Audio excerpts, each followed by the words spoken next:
asalaamaaleykum daleen ak jàmm ci Xarala Academy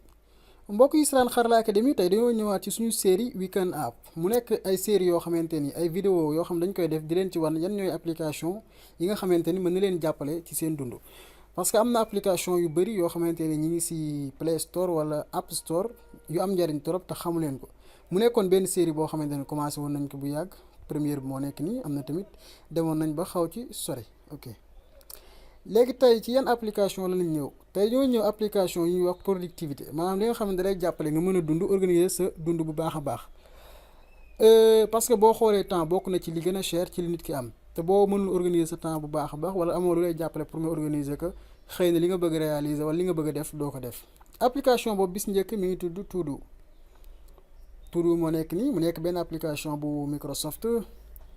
nii lay présenté woo interface moo nekk nii. fii nii mën nga fi def ay liste comme par exemple fii nii Xarala Academy mooy vidéo yi nga war a def Xarala Academy fii laa koy dugal am na tamit Wikari Xarañteeg side project am na tamit Udemy mu nekk benn plateforme e-learning fii laa organiser cours yi nga war a def ok léegi tey ma ñëw Xarala Academy exemple pour nga créer benn liste yomb na da ngay cliquer fii new liste test bu lee nga choisir benn thème fii tak léegi liste bi nii mën na am ay tâches yu bëri léegi première tâche mooy lan tâche 1 am naa tâche 1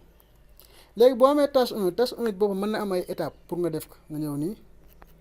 étape 1 nga def étape 1 pour neexee tamit nga def étape 2 ba étape n ok léegi li ci am solo mooy boo amee tâche 1 yow xëy na tâche 1 bi yëpp defagoo ko mais am nga étape boo xam ne def nga ko pare nga ñëw étape 1 nga def cliquer fii gis nga def nga étape 1 léegi boo defee étape 2 rek da ngay ñëw cliquer fii léegi boo defee étape yëpp ba mu mat mën nga ñëw cliquer tâche bu la neexee tamit tâche 1 bi nga war ko def par exemple beneen jour bu bokkul ak jour bii tey nga def remind me gis nga mun la next week wala pick a date par exemple fii nii muy léegi le 30 bu jotee rek na nga ma ko wax le 30 ci 20h na ma wax ni tâche bii da nga ko war a def comme bii maa ngi ko war a def le 30. léegi doo sonn le 30 bu jotee rek machine bi moo la koy wax directement maanaam sa portable wala boo ñëwee fii nii gis nga mu ngi nii mu wax la am nga benn test next 5 jours maanaam 5 jours yi di ñëw ci nga ko war a def mu nekk application boo xam dama koy conseil yëpp ñu mën ko utiliser bu ñu paree si application am na tamit beneen application soriwul ñoom ñaar mi ngi tudd Google Keep Note bii nii mu nekk application boo xamante ni gis naa ne am na njariñ trop te wuute na ak bee tuuti. parce que bii nii bu la neex nga jël ay notes comme benn conférence am nga bëgg a jël ay notes foofu mën nga ñëw fii ni nga def titre conférence bi wala atelier wala lu mu mën doon nga def ko nii si kaw fii nga ñëw jël ay notes bind fii notes yi nga soxla yëpp boo paree nga enregistré bu la neexee tamit mën na jëlaale image comme fii nii dama jël benn image mu nekk Xarañteeg voilà boo paree tamit bu la neex nga def tamit ay tâches comme fii nii. léegi boo cliquer bii nii bii jeex na mu ngi suuf bis topp nga def nii tâche boo réaliser rek mën nga ñëw cliquer fii nii mu tudd Google Keep mu nekk kii tamit projet boo xamante ni bu am solo la Google indi ko li ci gën a am solo tamit bokk na si fii bu la neexee nga jël ay voice note maanaam kii bi am na mais sa note bi yaa ngi si yoon wala dara yàkkamte nga mënoo bind nga jël allo nga di enregistrer benn note boo xamante ni moom ngay jël fii nii comme boo cliquer tak day enregistrer nii try saying something. hello everybody nga cliquer mu dem ok moo nekk nii hello everybody léegi bu waxee par rek moom da koy enregistrer ok ça marche léegi boobu moo nekk Google Keep am na tamit yeneen réglage bari yu si nekk bu la neexee tamit mën nga ñëw reminders mooy fàttali ma comme par exemple nga def fi benn événement boo xamante ni bu jour tel jotee dañ la koy rappeler ok buñ paree si foofu bi ñuy jeexal mu nekk tamit benn application Google mu nekk Google calendrier mu nekk application boo xamante ni bu am solo da lay may nga mën a organiser li nga war a def lépp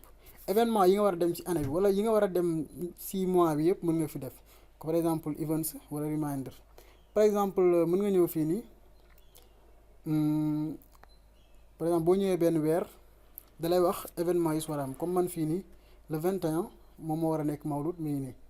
mu am tamit yeneen date yoo xamante ni mu ngi si comme weer bi nii am na saint bii nii mu nekk jeudi jour férié la mi indil na ma ko mën nga si def tamit par exemple bu dee événement yi nga xam ne jot na jàll fii nii boo ñëwee fii da nga ko fi gis octobre bu nee nga choisir mois bi la neex nga daal di xool yan événement ñoo am ci weer bii nii ok mi ngi nii bu la neexee tamit nga def sa weeru bopp comme fii nii mu wan leen lu am solo fii atelier yi nga xamante ni dem naa ci si mois d'octobre gis nga atelier yi moo nekk nii atelier 1 atelier Bakel yi mi ngi amoon ISM am na tamit 6e rencontre PrestaShop à Dakar gis nga mu nekk lu am solo boo bëggee créer benn mën nga ñëw fii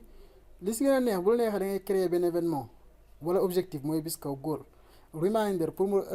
rappeler la benn événement boo war a dem wala loo war a def events wala nga créer benn événement léegi ñu def goal mu ne yow la mooy sa objectif nga ne xool développeur yi moom sport wax ñu si dara xam nga xool fii family and friend build a skill voilà skills nga ñëw fii cliquer mu laaj la lan nga bëgg a def fii learn a language English ok léegi mu laaj la yow objectif bi nga fixé benn yoon par semaine wala 3 fois par semaine wala 5 fois nga ni ko léegi benn yoon par semaine mu ne ñaata minute nga ko war a def nga war a jàng anglais nga ni bon 2 heures temps c'est bon léegi ban heure nga ngay choisir suba wala ngoon nga ni ko léegi suba c'est bon léegi moo nekk nii nga yow cliquer teg bu lee nga changer wala nga cliquer taf mu dem léegi moom day wër heure yi nga xamante ni moom la war a tegal pour ngay def objectif boobu voilà léegi mu ñëw léegi mu pare na mu ngi nii boo ñëwee fii rek da nga xam li nga war a def looks fine ok léegi heure boobu jotee rek da lay envoyer message ni la am nga benn objectif am na loo war a def léegi demal nga def ko voilà gis nga mu ngi nii yi samay rappel la woon cours Obgis cours Udemy e-commerce boo duggee da lay wax rappel baa ngi nii heure sàngam nga ko war a def ok mbokk yi doon seetaan Xarala Academy li moo nekkoon suñu weekend app tey mais yaakaar ni jariñu ngeen si bu baax boo amee yeneen application yoo xamante ni bëgg nga ko partager ak ñi seetaan vidéo bi wala ay application yu la neex la mën nga ko def si commentaire yi ba beneen yoon ci beneen tutoriel merci